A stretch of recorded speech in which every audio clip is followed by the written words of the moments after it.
On Monday night, Republican and Democratic candidates running for Maryland's open U.S. Senate seat gathered for a forum at Goucher College organized by the Baltimore Jewish Council. The race has largely been narrowed to one between Democrats Chris Van Hollen and Donna Edwards, who are leading in the polls in a state that almost always votes Democratic. But on Monday, the event was disrupted by Dr. Margaret Flowers, a Green Party candidate who was invited, then disinvited to the event. My name is Dr. Margaret Flowers. I'm a candidate for U.S. Senate in Maryland. I'm running for the nomination of the Green Party, and I was initially... I don't want to have to be a person who has to actually go up on stage and protest to be respected in this election. Flowers was invited by the Baltimore Jewish Council in early January. 2 weeks later, the forum was rescheduled, and she was sent a second invitation. Initially, the council had not outlined any prerequisites for the candidates who could attend the forum.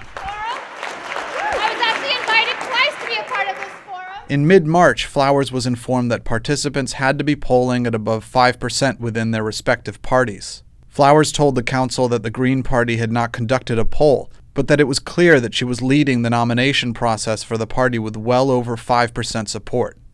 Baltimore Jewish Council invited me to be a part of this forum, which is actually what they're required by IRS regulations to do. The IRS law says that nonprofit organizations have to treat all candidates for office equally. Goucher is not holding this debate.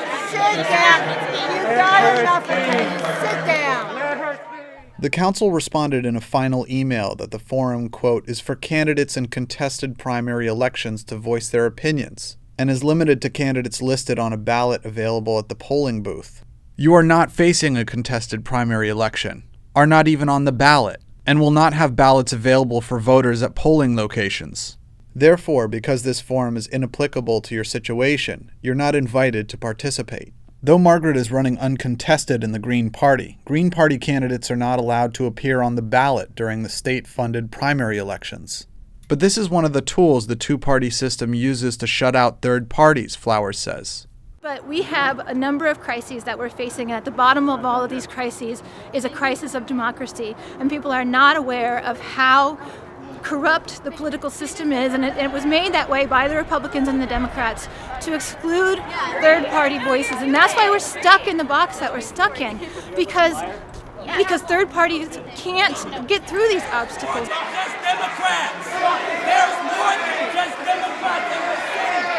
There's more than just Democrats. When the Real News contacted the Jewish Council for a final comment, it justified its decision by saying that it excluded not only Margaret Flowers, but all of the other 30 or so candidates who were not polling at more than 5%. Lots of people did respond, and again, they were given the information and the criteria just as Dr. Flowers was.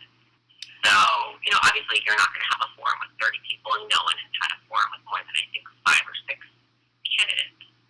So, and almost every forum has just been Van Hollen and Edwards, so. If we want democracy, we have to understand that we need to remove these obstacles of third parties and open the debates so that we really can hear what all the solutions are on the table, and then people can really make an informed decision about who they want to vote for. And I'm freezing, sorry.